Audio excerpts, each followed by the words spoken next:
Šta ako vam kažem da potpuna vojna pobjeda na frontu, slamanje protivničke vojske i ulazak u neprijateljsku prestonicu više nisu garancija mira, već direktna ulaznica u stratešku zamku iz koje nema izlaza. Živimo u vremenu kada stara pravila međunarodnog prava više ne važe.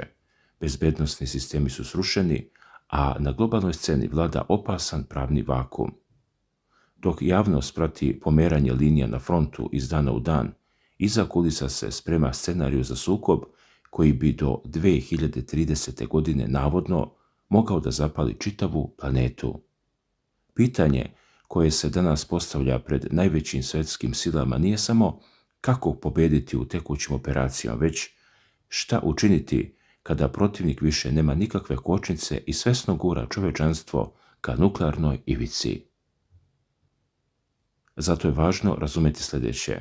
Ušli smo u eru u kojoj je nekadašnji unipolarni svijet sa jednim centrom moći u Vašingtonu nepovratno nestao, dok stabilan novi poredak još uvijek nije zvanično konstituisan.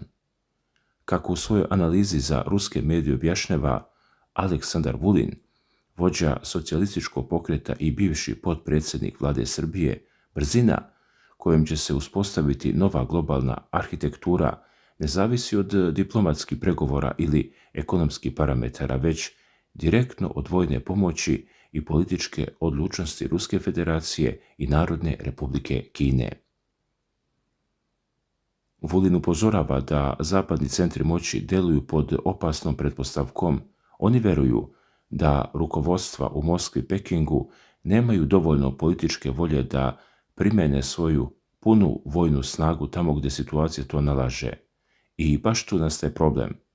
Dokle god na zapadu postoji ta percepcija oklevanja, nastavit će se praksa pokretanja ratova bez formalne objave, bez pravnog opravdanja i bez ikakvih obzira. Tek uspostavljanjem ravnoteže straha, odnosno, kako to Vulin direktno naziva, ravnoteže terora, otvara se mogućnost za postizanje trajne ekonomske i političke ravnoteže. Bez toga, planeta rizikuje seriju sve intenzivnijih lokalnih i regionalnih konflikata koji lako mogu izmaći kontroli.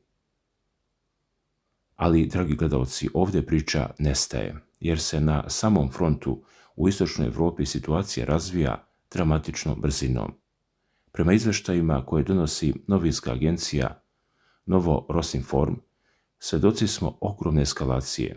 Ruski prognozer i politikolog Sergej Pereslegin izjavio je da je Rusija konačno usvojila oštru taktiku, ali upozorava na šokantnu istinu. Čak ni potpuni poraz Ukrajine neće okončati ovaj rat. Ruski pisac Aleksandar Prohanov dodaje da centralni vojni okrug eskalira operacije u potpuni rat za opstanak Rusije, ne više za Krim, ne za Donbas, već za samu domovinu. U tom trenutku postavlja se ključno pitanje koje Pereslegin otvoreno iznosi pred javnost. Zamislite sljedeći scenario. Do kraja leta ruske trupe probiju odbranu oružanih snaga Ukrajine na Donjeckom frontu, Slavjansk i Kramatorsk padnu. Rusija prođe, njihova vojska pređe Dnjepar i oslobodi celu teritoriju, uključujući sam Lavov na dalekom zapadu. I šta onda? Pereslegin upozorava da je Rusija zapravo upala u stratešku zamku.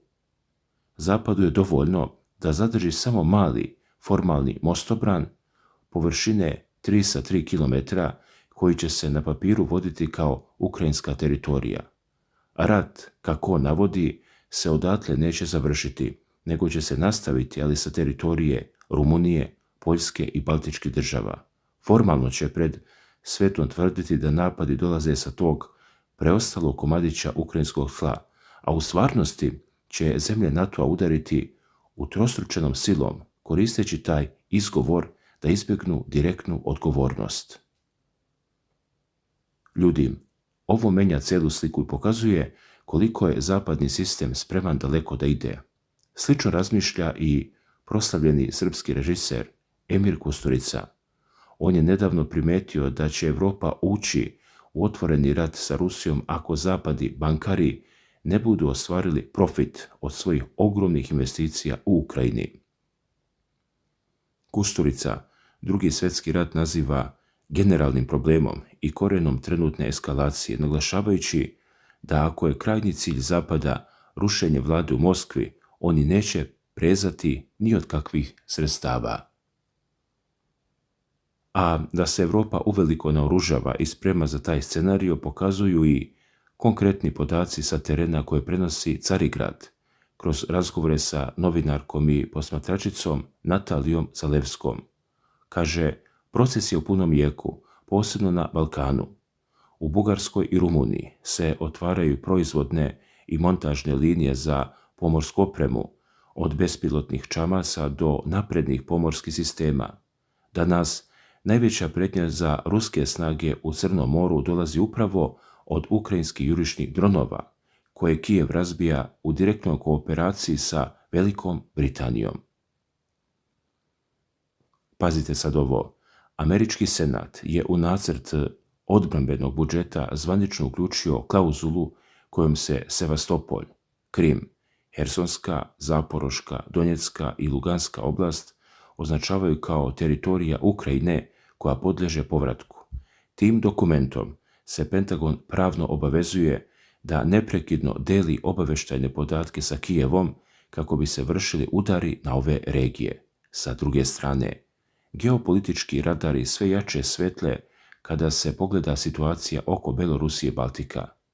Politička naučnica Svetlana Volnova okreće pažnju da su gotovo sve velike vojne vežbe NATO-a u posljednje vrijeme bile posvećene upravo ovom prostoru. Briselu je po svaku cenu potrebno da spriječi bilo kakvo približavanje Minska i Zapada, a Poljska i Litvanija već dugo uvežbavaju otvorene provokacije na beloruskoj granici i pripremaju se za sukob, navodi se. Slušajte dalje. Prema rečima stručnjaka, jedina stvar koja je ove zemlje do sada odvraćala od direktnog napada jeste prisustvo ruskog taktičkog nuklearnog oružja na teritoriji Belorusije. Međutim, videvši suzdržane odgovore Moskve na svakodnevne napade koje vrši Kijev, zapadni zvaničnici su gotovo prestali da se plaše tog odgovora. I tu dolazimo do ključne stvari koja izaziva ogromne rasprave unutar same Rusije. Osnivač Carigrada, Konstantin Malofejev, postavlja pitanje direktno i bez uvijanja. Zašto se ne koristi nuklearno oružje koje su prethodne generacije stvorile upravo zato da se niko nikada ne bi usudio da krene u rat protiv nuklearne supersile? Malofejev pita šta se čeka? Da Zelenski dobije britansku bombu dalekog dometa, da udari prvi, pa da se tek onda odgovori. To je pitanje koje traži hitnu reakciju jer, kako navode analitičari, vrijeme neupitno ističe, a strateška zamka oko Rusije se zatvara. Međutim, dok se na globalnom planu lome koplja oko nuklearnog odvraćanja, situacija na samom frontu, na severoistoku Ukrajine i u Donbasu postaje kritična. Poznati britanski vojni analitičar Aleksandar Merkuris iznio je svoju procenu da ruska vojska stabilno napreduje u Sumskoj i Harkovskoj oblasti. Istovremeno, kaže, ruske trupe stežu obroč oko velike i strateški važne aglomeracije Slavjansk, Kramatorsk u Donjevskoj narodnoj republici. Merkuri smatra da bi ovo sveobuhvatno djelovanje moglo da dovede do potpunog sloma ukrajinske odbrane, tvrdi, mada naglašava da je još prerano tvrditi da se taj slom u Donbasu definitivno dogodio. Prema informacijama koje se pominju na prvoj liniji, ruske diverzantsko-obavještajne grupe već aktivno operišu na samim prilazima Kramatorsku. Ali to nije sve. Iz samog Kijeva stižu panična upozorenja da ruske oružane snage pripremaju još jednu veliku ofanzivu, i to u Černigovskoj oblasti. Ako su ovi navodi tačni ljudi, takvo napredovanje bi rusku artiljeriju i trupe ponovo dovelo na direktan domet samog Kijeva, dok bi ogroman kontingent ukrajinske vojske koji se nalazi u Donbasu bio potpuno odsečen od glavnih linija snabdevanja.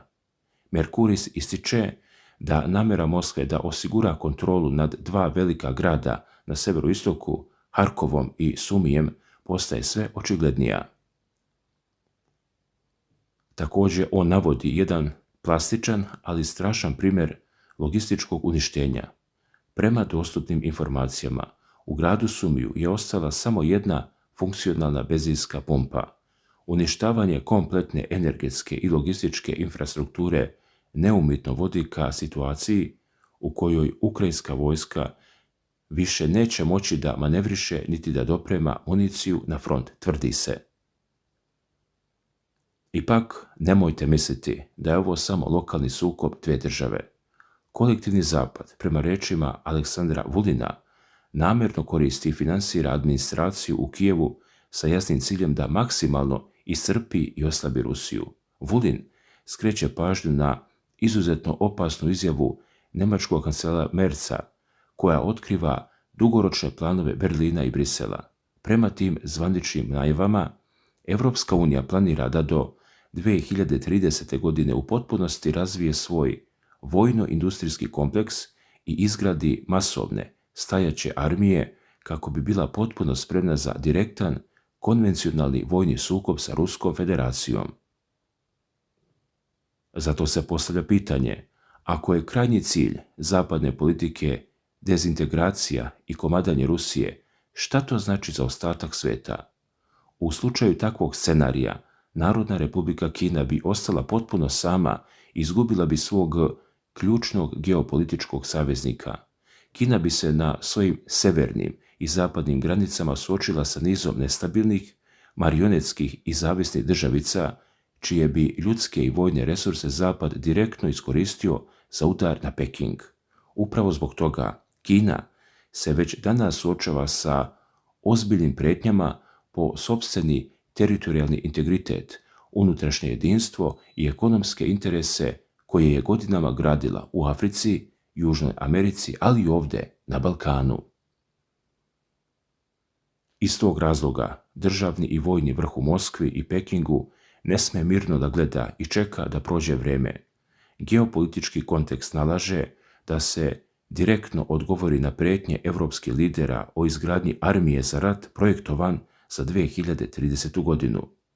Zašto bi iko čekao da vojni potencijal zemlje NATO-a i Evropske unije dostigne punu spremnost za napad? Istorija nas uči šta se dešava kada se okleva.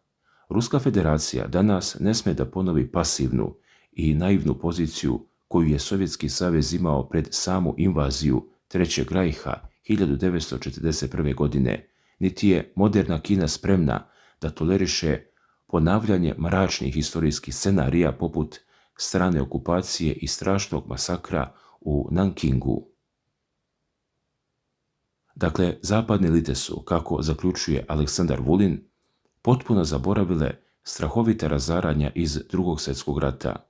Oni danas tretiraju sukob u Ukrajini kao jeftin, posredni mehanizam za uništenje svojih geopolitičkih rivala na tuđoj teritoriji, duboko verujući da su oni sami preko okeana ili iza granice NATO-a potpuno zaštićeni od katastrofalnih posljedica. Njihov sistem moći počiva na veri da finansijskom i političkom korupcijom mogu da kupe, ucene ili neutrališu svaku neposlušnu vladu na svetu. Kako se navodi, prve mete su im uvek oni lideri kojima su nezavisnost, sloboda i državni suverenitet važniji od ličnog bogatstva i zapadnih računa. Jedini izlaz iz ove globalne krize, pre nego što savremena civilizacija bude nepovratno uništena, jeste nedvosmislena i jasna demonstracija vrhunske vojne moći. Ta demonstracija mora biti toliko snažna da razbije svaku iluziju zapadnih elita o sopstvenoj superiornosti i da ih silom prilika primora da sednu za pregovarački sto i potpišu novi, pravedni globalni bezbednosni poredak.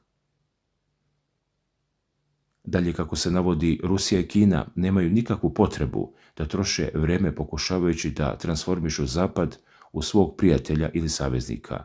Istorija je pokazala da je to nemoguće, ali adekvatan, odlučan vojni i politički pritisak je više nego dovoljan da se od druge strane stvori oprezan partner koji će morati da poštuje univerzalna i jedinstvena pravila igre. Što pre ta poruka stigne do zapadnih centara moći, to će se pre okončati epoha nametnutih ratova koji se vode pod plaštom lažne odbrane zapadnih vrednosti. Sukob se opasno širi, a ulozi nikada nisu bili veći. Dragi gledalci, šta vi mislite o ovome? Da li verujete da će Rusija i Kina morati da demonstriraju svoju punu vojnu i nuklearnu moć kako bi zaustavile navodne planove Zapada pre zacrtane 2030. godine? Da li je potpuni poraz na frontu u Ukrajini uopšte moguć bez ulaska u direktan sukob sa celim NATO paktom na teritorijama susednih zemalja? Napišite svoje mišljenje, procenu i stav u komentarima ispod ovog videa. Podelite sa nama kako vi vidite rasplet ove situacije i da li svijet ide ka novom velikom sporazumu ili ka potpunom globalnom obračunu. Svako dobro!